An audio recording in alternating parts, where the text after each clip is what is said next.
Here we have even more questions on the topic 1.4, so membrane transport. I found this question and I think it's pretty tricky, so let's just go into this one. What is the difference between simple diffusion and facilitated diffusion? So we know that we have basically two of the types of membrane transport is simple diffusion and facilitated diffusion, right? So these two. Now we know one key difference that we can think of off the bat is that simple diffusion requires no protein in the membrane, whereas facilitated diffusion does, right? Simple diffusion happens just through this phospholipid bilayer because simple diffusion moves teeny tiny molecules, and these molecules can wiggle waggle through this phospholipid bilayer easily.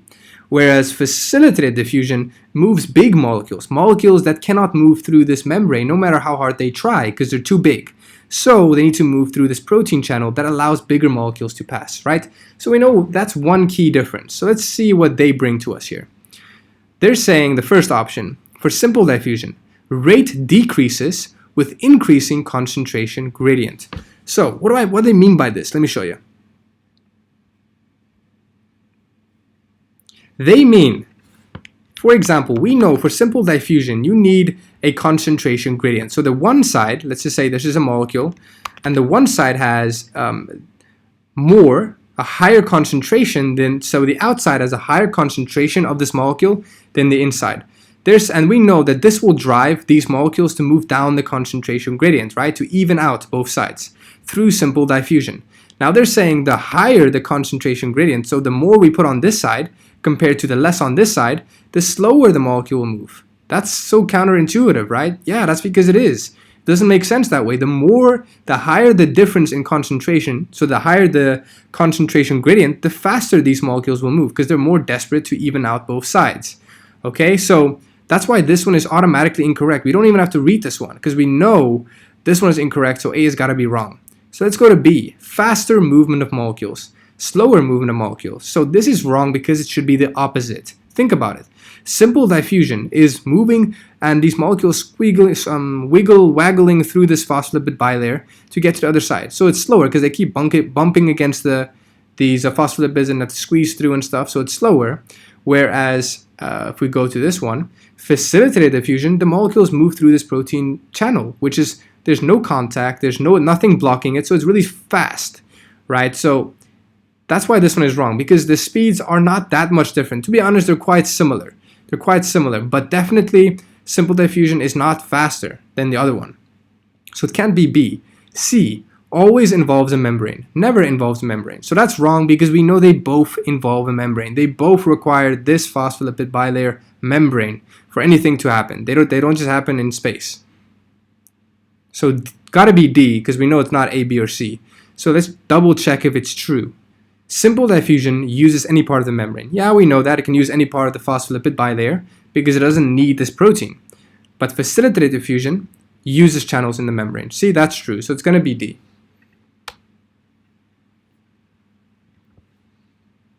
Okay, next one.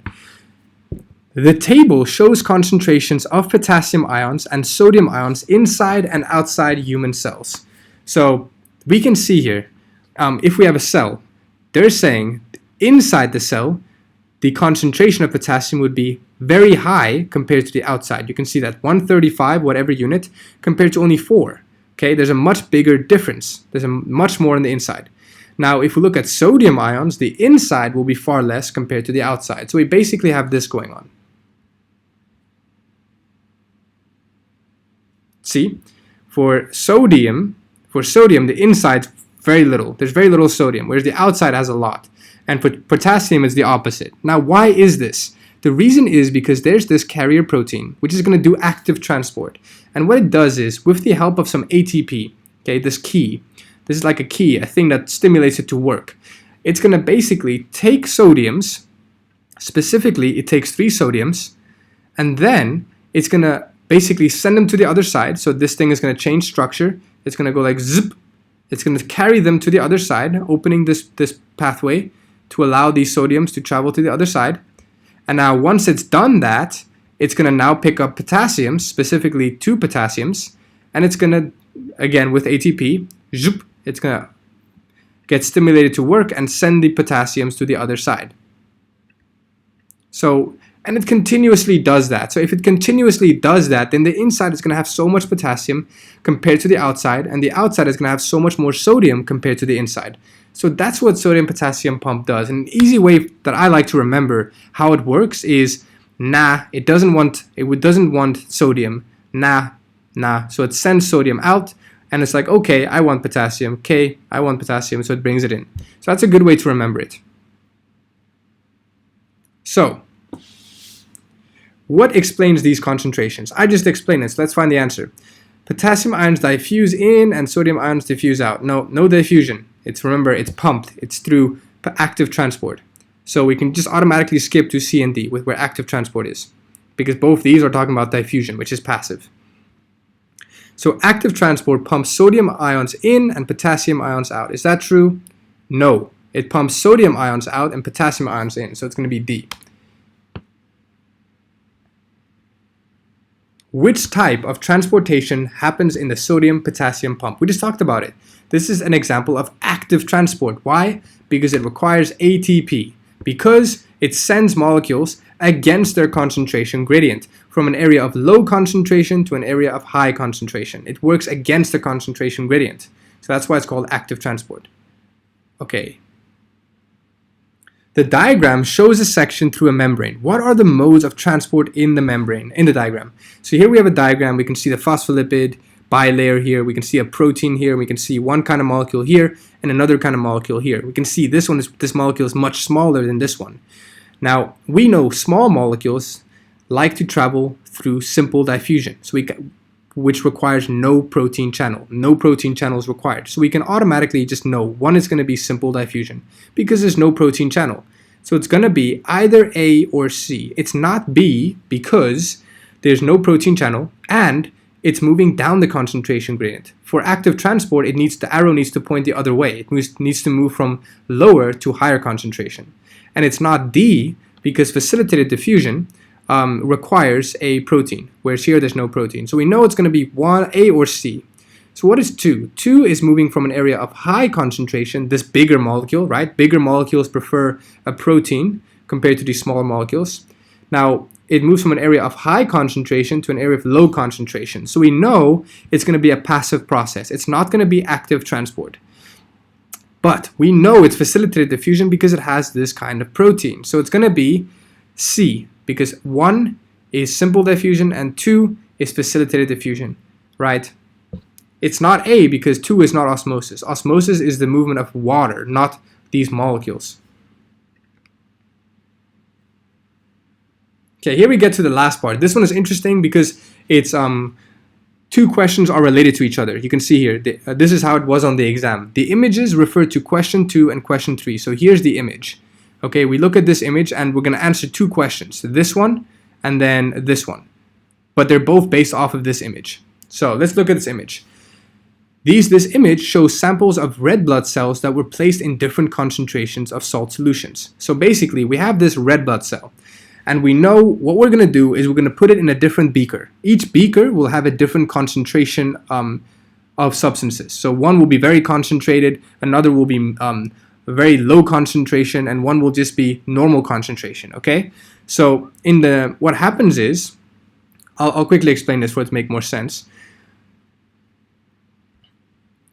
Let's look at solution 1. What's happening here? Now let's look at solution 2, where the thing stays normal. So what happens is, if you take a red blood cell, let's pretend this is a red blood cell. It's not, but let's pretend it is. And you place it in an environment that is equal in concentration to the cell. So you can see the cell here is a little bit concentrated and the outside is the same concentration. What's going to happen is nothing is going to change, right? Both sides are equal in concentration, so no water will move in or no water will move out, right? They're both happy. So nothing will change. The cell will stay the same. So that's why it shows here in solution 2, the red blood cell stayed the same. Nothing happened to it because the concentration on the outside was the same as the concentration on the inside. Now, on the contrary, if we look at solution 1 here, it looks like it shrunk up, right? How does that happen? So that means solution 1 had a very high concentration on the outside, which means that water, when we know in this scenario, what we're talking about here, the molecules are not allowed to move. The membrane is impermeable to these molecules, meaning if they try and come in by diffusion to even out the concentration gradients, they don't pass the membrane. The membrane is impermeable. So the only thing that can happen is osmosis. Water can move from the inside to the outside to dilute the outside, so that both sides eventually become equal in concentration. But in the process of all this water leaving, the cell becomes all wrinkled up. It's like sucking out all the water and the air from a bottle. It's going to start wrinkling, right? Now the exact opposite will happen in solution 3, where we have a really high concentration on the inside and low on the outside. So water will move from the outside in to dilute the inside of the cell, and in the process it kind of bursts or explodes the cell. It makes it so big. So if we look at the question now, which process explains the observations shown in the images? Is it active transport? Is it exocytosis? Is it facilitated diffusion? Or is it osmosis? We know it's osmosis. Osmosis causes a cell to expand and shrink depending on how water moves, because the cell is mostly made up of water. So water determines the shape of a cell. So it's going to be what here? This one, the first part of this question, will be D. Now, which solution has the highest salt concentration? The one with the highest salt concentration, right? So this one will cause the cell to shrink. So we know it's going to be solution 1. The highest salt concentration will cause water to leave the most. So it's going to be solution 1, meaning it's going to be B. Okay, that's it. So honestly, yeah, this one is quite hard, but this is, if you understand osmosis and you check out my video on osmosis, you'll 100% see what I mean. But I wanted to use this question because it's really important to note how sometimes they can have follow-up questions on one specific image, and it's also good to know and be prepared for that.